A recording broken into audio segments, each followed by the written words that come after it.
You're listening to an Airwave Media Podcast. I am so glad I get to talk about Quince on My History Can Beat Up Your Politics.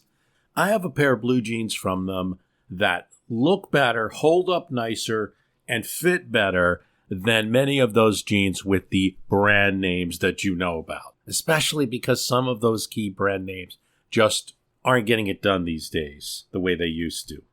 Everything at Quince is priced 50 to 80% less than similar brands. Still, even with the great inflation, still Quince is getting it done.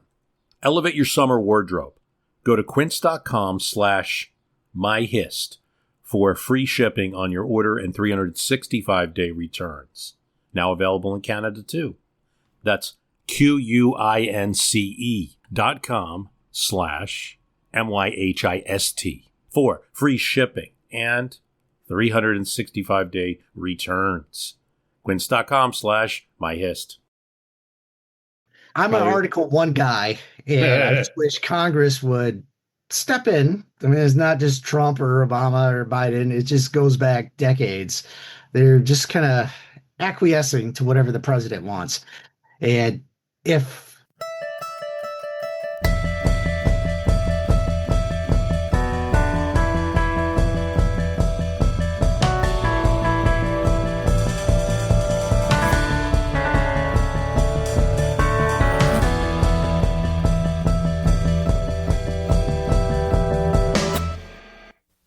So I have on Paige, thanks for coming on. How long have you been a listener of the show? I've been thinking about this for quite some time now that you're coming up on your 20th. I would say probably late 2006, because at the time it's been a while. At the time I was mobilized to Fort Benning, Georgia. And those early morning drives onto base, I was listening to you. So I think it was probably late 2006. So you came in right at that second end. And from the moment it launched, I had like 400 listeners. And then it quickly became 800 and grew a little. And I'm glad, because some of the first ones I'm not necessarily proud of. Even some of the 07s could have been better. So, well, I think you do a great job, and I wouldn't be listening this long if you weren't. Yeah, I mean, it's flattering. Obviously, this is a labor of love. So I enjoy it too. Tell me a little bit about yourself, whatever you're willing to share. Sure. Well, I was in the Marine Corps after high school, and I did 4 years in the Marines. And then after 9/11, I went back into the military, and I was in the Army Reserve. And I was mobilized twice to Fort Benning, Georgia. I've always liked politics. I've always liked history. My first memory I have is probably the day after Reagan was shot, because I was looking at the newspaper with my mom, and she was telling me about, President JFK when he was shot and how that was. Also, I have two middle names, William Howard, and I'm also the fourth. So my great grandfather was named after William Howard Taft. Oh, wow. Yeah. So that's, I'm now a teacher, social studies teacher at an alternative high school in mid-Michigan. Great. So I try to incorporate a lot of things you talk about. Is there's not a whole lot of new stuff that happens in politics and going on in current affairs. You can make a lot of connections going back. And I always believe history works best and is understand best if people can draw those connections out. In one level, there's no purpose to studying history unless you're using it as a tool for the present, right? The only other reason is entertainment, which I guess is there, of course, entertainment, maybe some personal it's still always for some service to the present, even if it's a personal ethics. I want to study George Washington so I know how to behave as a person. It's still some kind of service to the present. I think it's a good segment for me. Teachers, probably bigger than historians who already know stuff, and I might get a few of them, but the big component of the audience that I get is history teachers, and always have. Probably when I started, there was more of them. Maybe teachers were really early podcast pioneers, and teachers, history teachers at the high school, middle school level, or junior high level, and more than, say, college. And although I get a few college too. And and for that reason, I'm always hearing from people that, that's being used in lessons in some way or some form of it, because it is, when you develop the analogs, yeah, it becomes ripe for lessons. There's obviously events happening right now that are very new, and it gets harder to see the connections.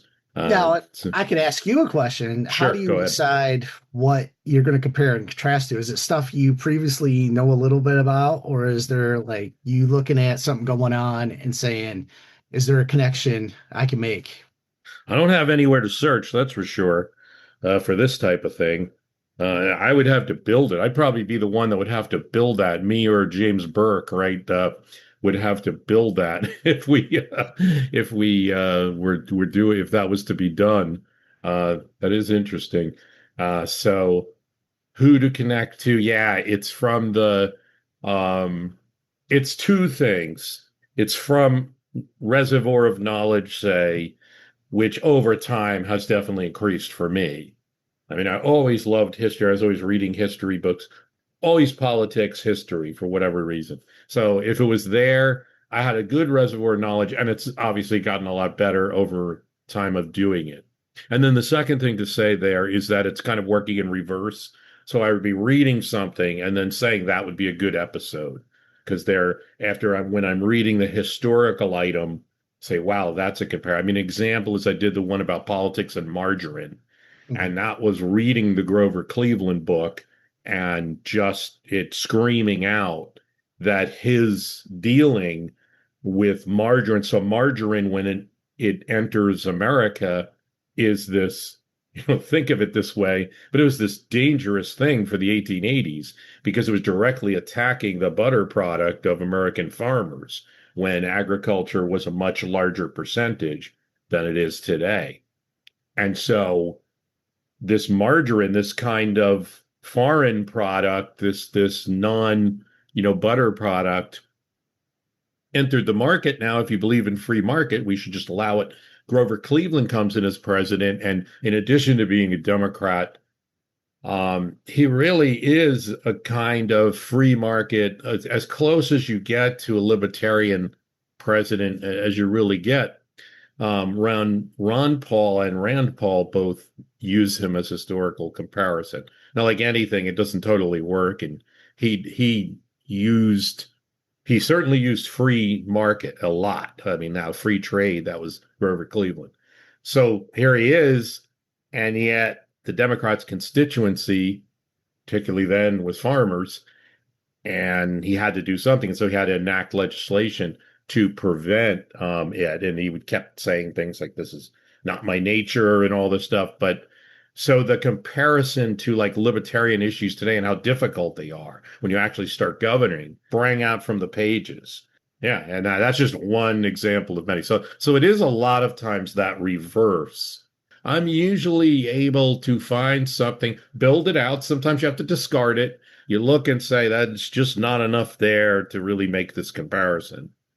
But I had a devil of a time with Trump when he first started running.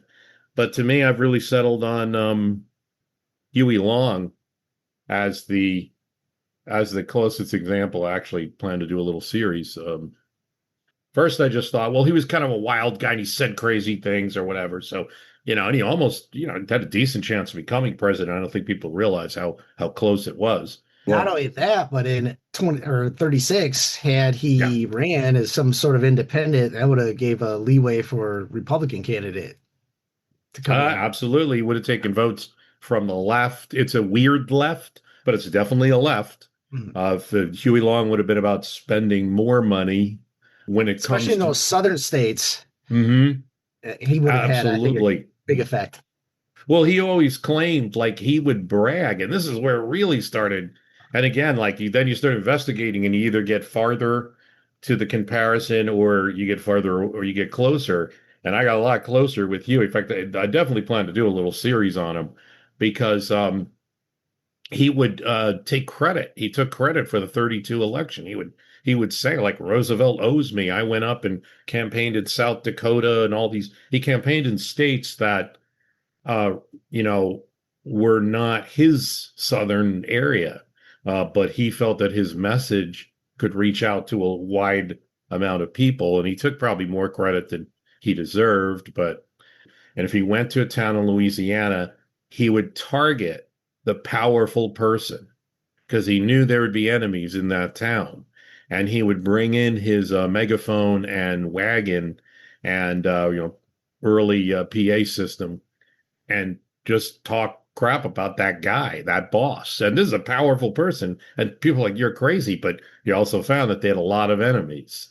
And most of the time, that boss or that sheriff or whoever it was would either bow down and join him or would be on the wrong side of Louisiana politics for what turned out to be a long time, because his brother Russell was a senator for quite a while. He didn't want to be on the wrong side of the Long family in Louisiana. No. So and I mentioned James Burke. Like, I almost never want to be that much where it's like, and then it went to this, and this was connected to this and connected to that, and go, because I always want to leave the possibility that in modern times new things are happening. It's just that there's interesting things to add context. That's all. Sure. I have another question, and we kind of talk about it a little bit with Sure thing. Interaction back and forth, is that I assume you're a little left of center, but you seem Definitely to be at least open to hearing other ideas and not Yes. having this continental drift. I don't even know what's called. There's probably some word in poli sci about it. It's because especially since Trump has come along, and my early teens, I started watching C-SPAN and CNN and all that. So I know how some of these commentators who are still around been thinking about things, both left and right.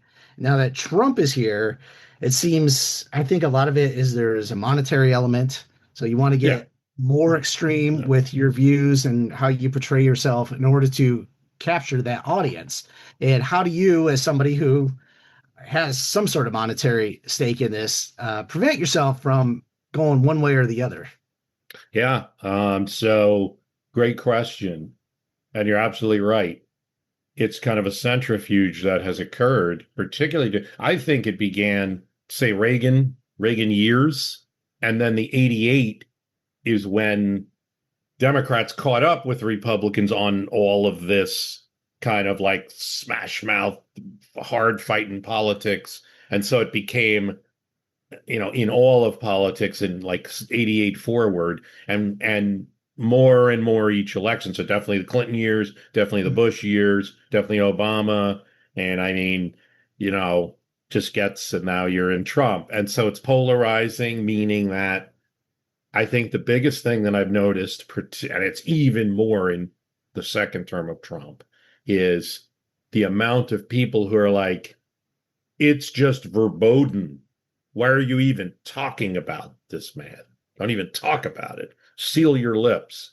Mundhaten, like shut up, like stop talking about, it's a lack of speech, a lack of thought, an inability to participate in the exercise of political discussion, a wall off, where the act of discussing is no longer like a parenthesis of education or discussion, conversation. You even doing that as a political statement, and I don't want you to do it. And you can see a lot of issues. It's not just Trump, but that's a biggie. A lot of issues where that walling off is occurring in our current politics, to where even talking about something is just, verboten. It's not a healthy trend. I think it's a bad thing. I like to at least be able to discuss. I believe Trump has some blame in that. It's not like that's what I have. I think like it's happening to him, but he's also an actor in it. And that's the whole Trump experience. I think since he came on the scene in 2015, he's both of ththose things. So I think I heard someone say that he's not the cause of what's wrong. He's just a symptom of what's wrong. I got it, but he's an agent as well. So I always, it's tempting to think that too, because In a way he is. I mean, in a way, something would have happened in 2015 if he wasn't on the scene.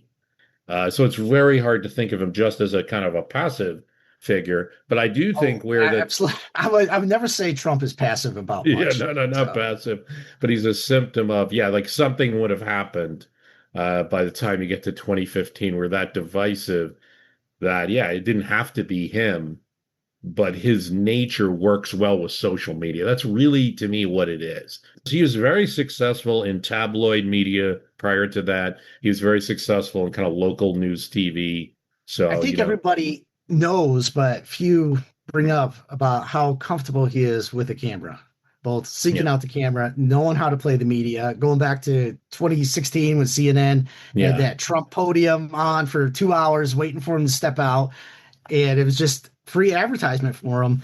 His skills brought him to where he is.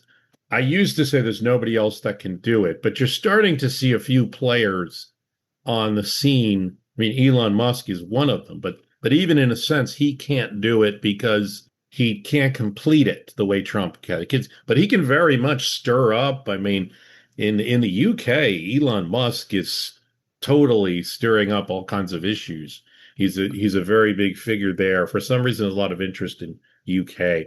But so there are other people, but he's very unique. There's only a few, I think, that could do what he is able to do. Probably without him, uh, what you would have had 20, say, first of all, I think you would have had Hillary Clinton 2016. That doesn't change the equation. This is what I think people forget. They're like, if they're on the left, and yeah, some left to center, definitely.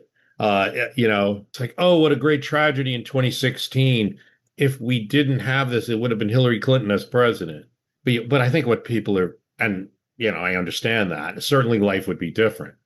He would have gone to his Trump TV and been an antagonist. But Hillary Clinton's presidency would have been hounded.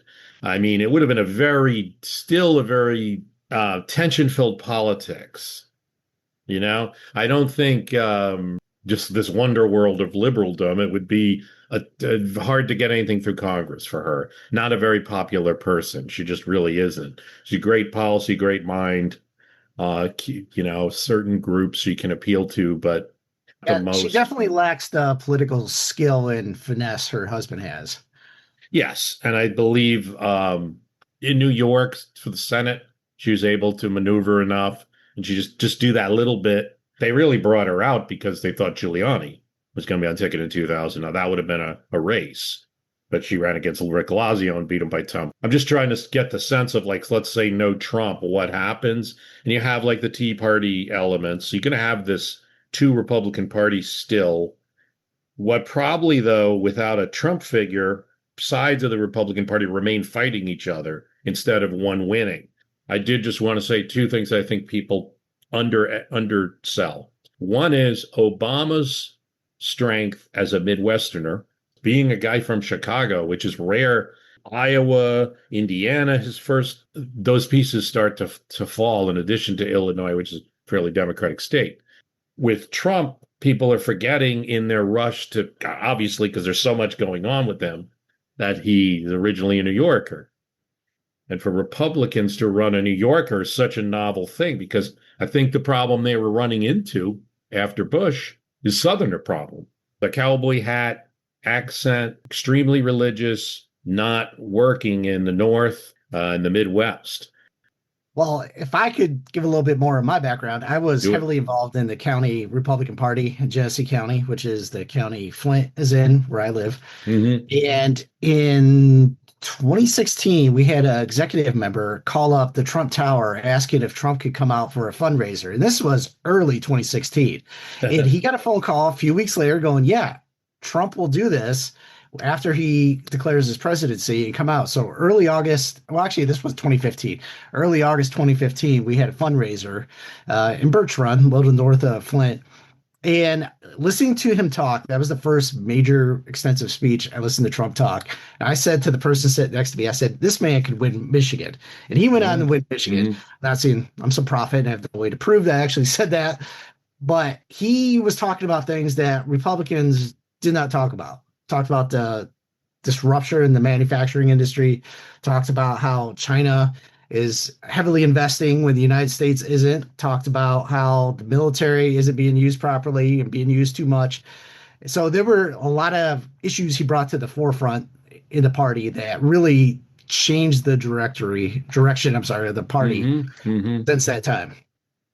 I agree with you that it was rife for the taking. I did that episode on the industrial Selma, and where I noted in that podcast is that things that were talked about in the 80s, early 80s, late 70s, like let's take over these factories, give them government subsidies, let them run by the workers, even by American, was in a totally foreign to the GOP party. Totally foreign. You don't touch that stuff. Even the Democrats are too nervous. Mondale wants to do a Buy American plank, but Gary Hart, with his limited power as the loser, but he had delegates, forced it off the platform. The Midwest has been a correct target for the GOP for years. Trump, the other thing about Trump is with Pennsylvania, I was pointing out that people are like, the strength of Democrats are in those counties near Philadelphia. Bucks, for instance. Trump, if he loses it, I think with Hillary Clinton, she won by 1 point in Bucks, and then he lost it in 2020, but he won it in 2024. Those counties, though, they know Trump from being the casino guy, and everybody in the Philly area goes to Atlantic City, and those things matter. I mean, that's your 4 or 5%. That's what changes elections. So, in addition to winning, yes, the Western Pennsylvania, Bush could have done that, but what Trump gets you is a good shot in the Eastern counties. Yeah, I would have never thought 15 years ago that the Republican Party would be the party of tariffs. Right. Just how extensively a lot of Republicans have embraced it. Yeah. So that's one of the issues where, these Democrats, I remember, I grew up in a Democratic household. It was conservative Democrat. And back when I was growing up, you had Democrats that were pro-life and pro-NRA. Those people are pretty much drifted away by now.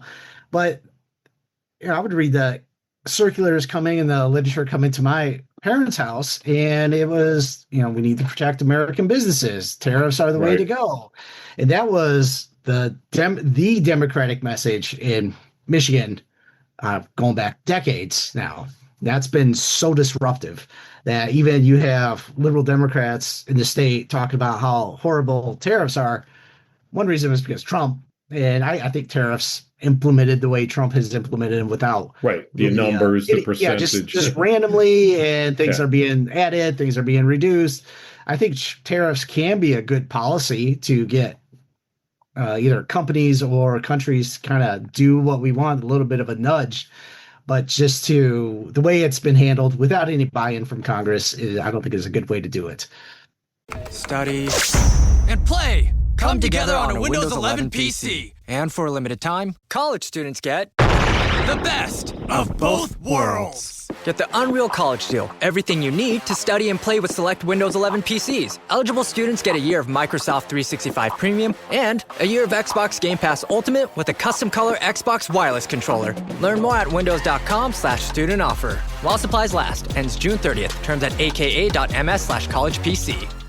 No buy-in from Congress on those, and I don't think Congress would pass it. I think in both the Senate. See, you mentioned that Republicans are for tariffs down. That's true for a good number but this is the one issue I think of all of them that is, I'm with you on this because you're saying it's good, and there's no other reason because the buy-in isn't totally there.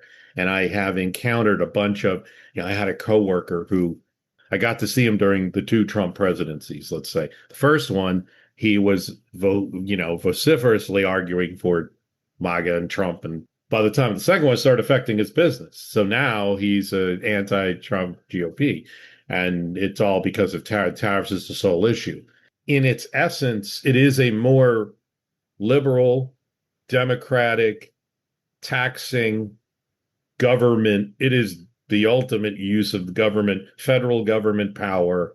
Even though it's constitutional, or maybe not the way he's doing it, but obviously the Supreme Court felt that it wasn't. But the essence of it is it rooted in the Constitution as a federal power. There's no question about that at all. That is the federal tax mechanism going all the way back. But it is you're right that it was, and you had people like Gephardt, David Bonnier. These are big Michigan Democrat. Well, Gephardt wasn't a Michigan Democrat, but he was competitive there. These are big Midwestern Democrats say that are exactly like you said, they totally pro-tariff. Now, I think Gephardt's actually was asked sometime recently or sometime, and he feels that although his rhetoric comes off very similar, Gephardt's rhetoric from '88 comes out similar. I don't think Gephardt was going to do 50% on anybody, but it was definitely in compelling countries to do. I also am not sure. In fact, Gephardt was very careful in '88 to make a distinction between using the tariff to get trade concessions and using the tariff to get other issues. And he wanted to put those aside and say, if we're going to deal with South Korea, like your protection, the military support, that's not at issue here. There's a lot of disruption with the way Trump had done a lot of things, but a lot of it is because he's not going through Congress. Now, if Congress had dealt with the trade issue, they could say, we're going to implement 0.5% on this and nudge it up every so often. So manufacturers and people that deal with overseas production can slowly shift.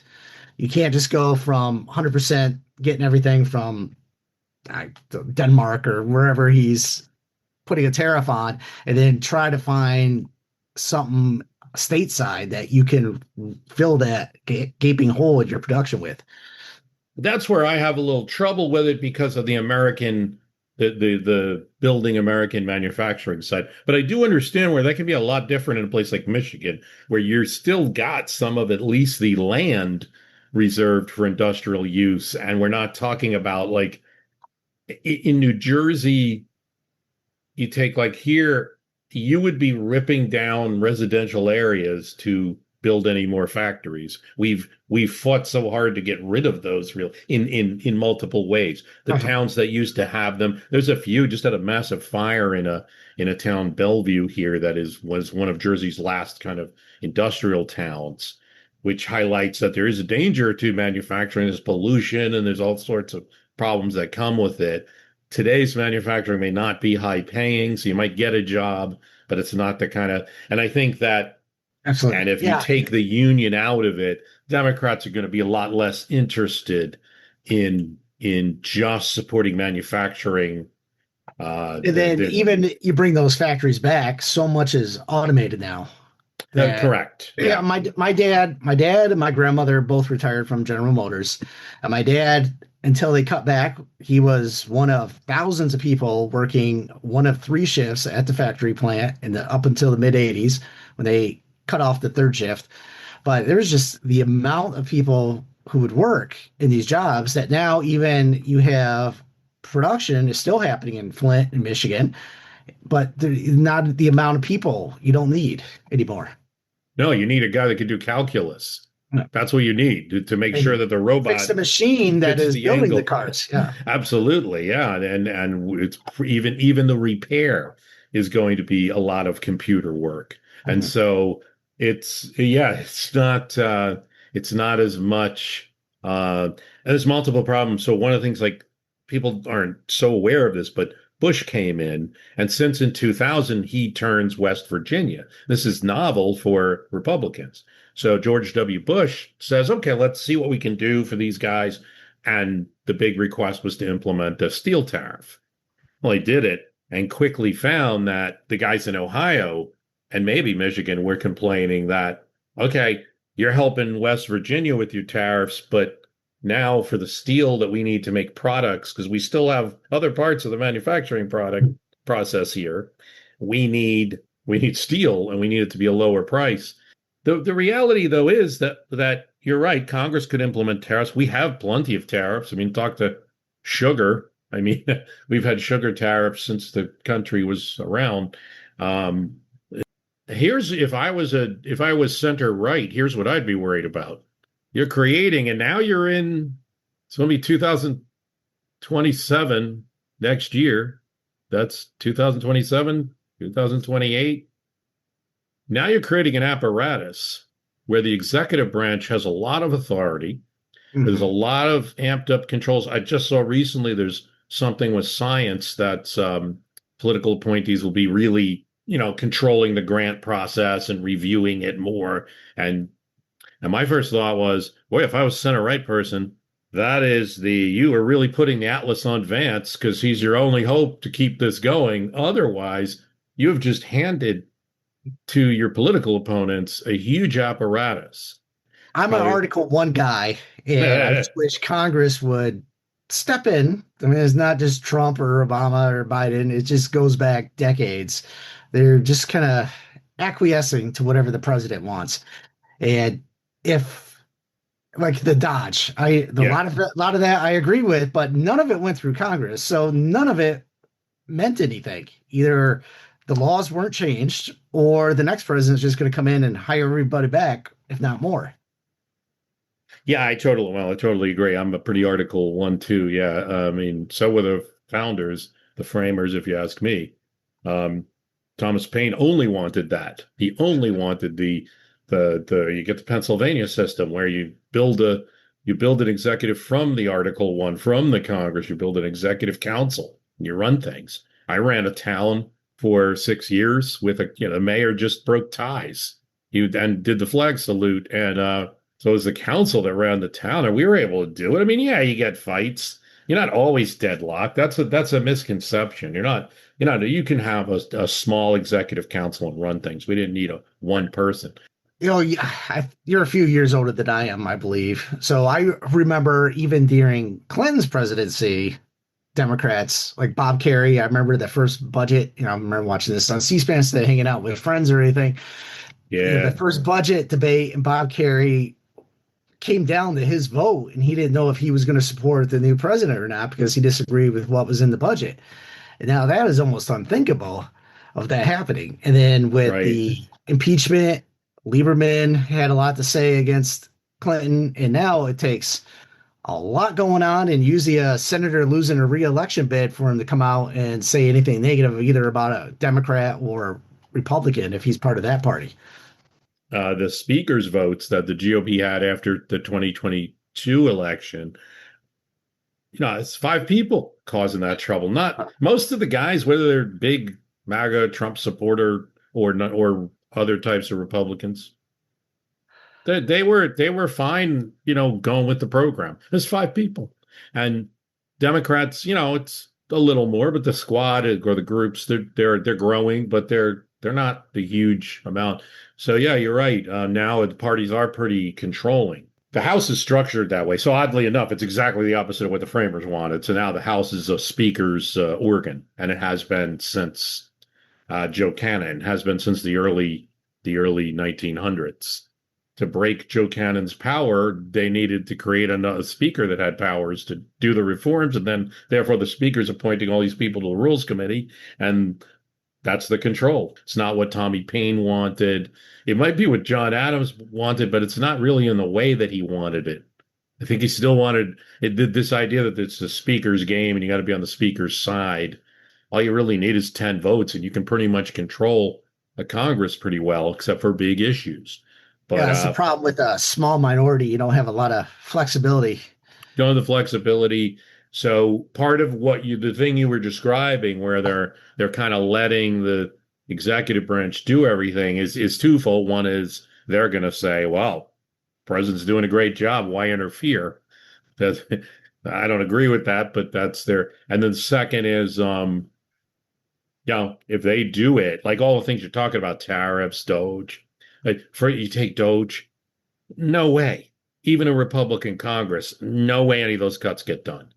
Or even if Congress was involved in that, they could maybe through attrition or combining offices, they could whittle down the amount of money spent, but it would be structured. It just wouldn't be chaotic. Well, Congress, to be fair to all sides on what you're saying here, the Congress would have trouble doing it. It would massively cutting. But what an example is like the base closing commission.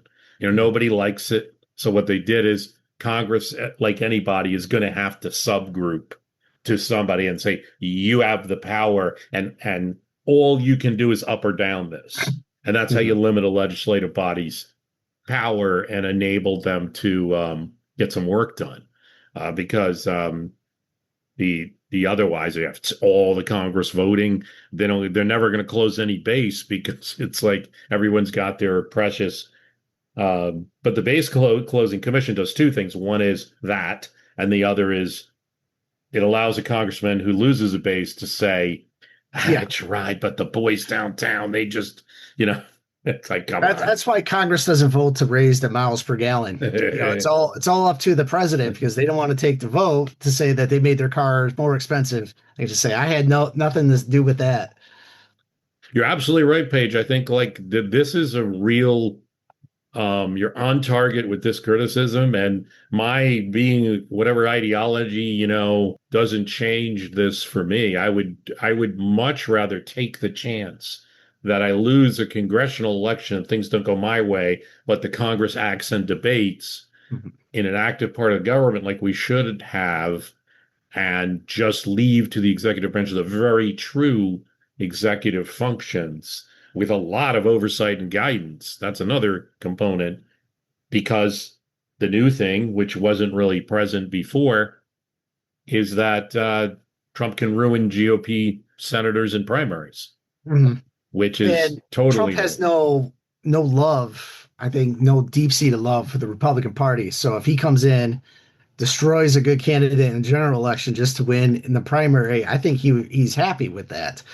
And that's, as somebody who is more right-leaning, I wouldn't say as much Republican now, but more right-leaning, that is, you got to be playing the long game.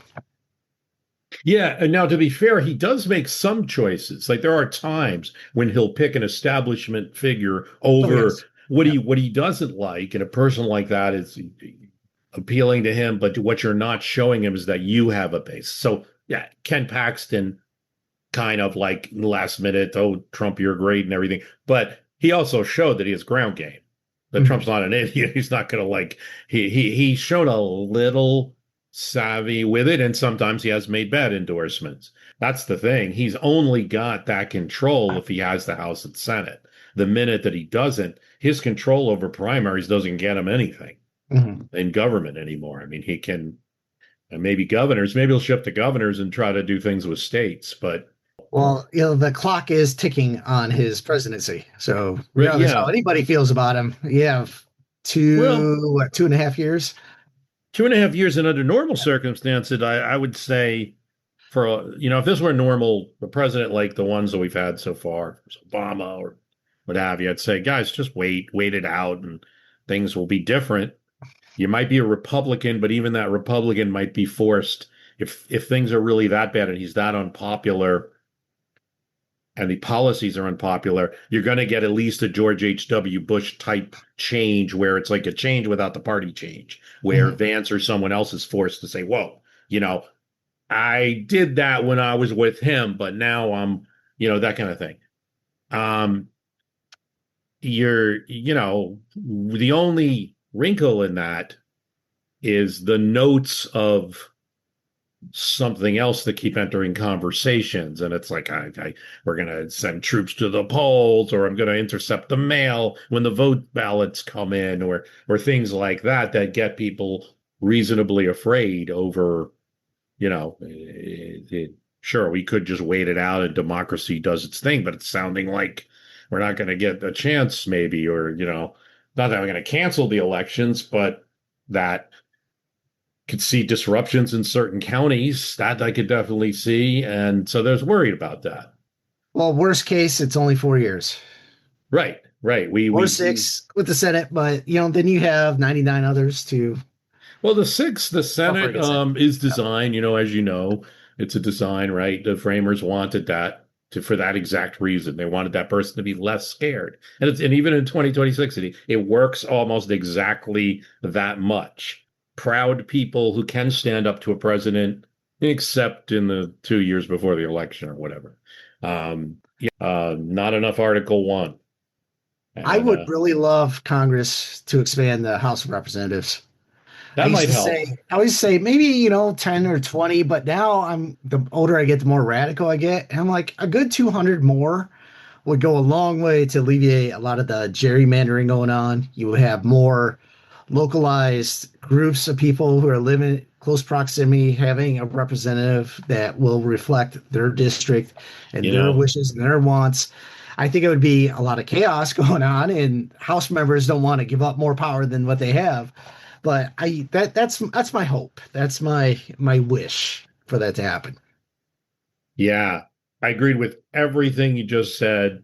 I also am a House expansionist. The one thing, though, I don't believe it cures is gerrymandering. Sadly, the computers are so good that actually it would create some additional. You'd have to ban the gerrymandering or reduce it somehow or restrict it, because the more representatives, I know it seems that way, but you can find the neighborhoods, and if a person only needs 80,000, if they have 80,000 constituents, I don't think we'd ever get there. That's kind of the British system. If they had, right now we're at 500,000 to 700,000. If you did it to more like 200,000, you could still find those pockets of 200 Sure, and sure. different and zigzags. And the British have it. They do have an overcrowded room. That's a little bit of an ancient problem that they have fun with, in my opinion. I was in that room, and it was crazy how small it is for the parliament. There's like 600 or more parliament members in a country that's smaller than ours with the 435. So there's no doubt it should be expanded. That would help in like I am fortunate, and you and I have both been involved in politics in some way, so like we may know our people, right? I can see my congressman. Um, I have met him several times, and not that I have his ear. I don't. I definitely don't. I've emailed him a few times, and but that would be more of that. It would be a lot easier if you treat it like a state representative. State representative in most states, a person in that district is going to be able to go to their staff member. That's going to be the first meeting, staff member. And so I really want to talk to the state senator. You're going to get that meeting. You might have to wait, but you're going to get that meeting. It's hard with a congressperson, really hard. I mean, you might see him in a parade, but shout at him from the float. But like that's 500,000 is too many people. And there's more for some districts. So I agree with you there. What problems would it cause? They're less than they used to be because technology can allow Mhm. voting to be easier. You could do the voting in two segments. See, this group comes in, group B comes, votes. Um, doesn't solve certain problems like the speaker power. You could still have speaker power. It doesn't necessarily create, just because these new congressmen people come in, they wouldn't necessarily be anti-establishment. They may have just as much trouble with speaker power. It might even be more. Um, but it solves a lot of things for our democracy. People feel really out of touch with DC, and they shouldn't. I wonder if like the federal government shouldn't go on tour if the federal jobs are spread. We learned that with Doge that they're like, I'm taking a chainsaw to DC, but you forgot Kansas City. You're eliminating jobs all across the country because we already did that. We long ago expanded the jobs. Why can't the federal government or Congress go on tour?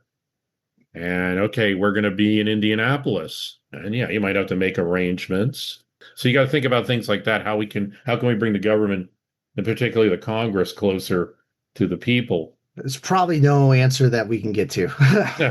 Well, listen, I've been talking so much. I'll end up, for those listening, I probably talked a lot more on the initial recording than I'm going to air because I've been talking too much. But what other than we've discussed or a point about what we've discussed would you like to say? Ah, it's great to talk to you. Like I said, I've Okay. been listening to you for 20 plus years, and I have a daughter going into middle school now, and she wasn't even born when I started listening to you, which is just makes me Wow. feel very old, and I'm sure it probably makes you feel old as well. It's a pleasure you doing what you do. Now with social media, podcasts, YouTube. It's hard to find a voice and find an audience, but I wish you nothing but the best. Keep doing what you've been doing. Thanks, Paige. I appreciate that. 20 years, I said, rather than having a big party where everyone could come and say, you're great, I'd rather just talk to a bunch of listeners this year. I'll be doing it throughout the year. And much appreciated. I guess we'll end there. Meet the new iSIMS, the single talent acquisition platform that's fully future-ready. It works wherever and however you hire, with insights no one else offers. One solution that fits seamlessly into your existing tech stack, which is why IT and HR leaders trust it. With the best of enterprise-grade software and AI, iSIMS helps you identify and secure the right talent faster. iSIMS, powering exceptional hiring. Learn more at isims.com.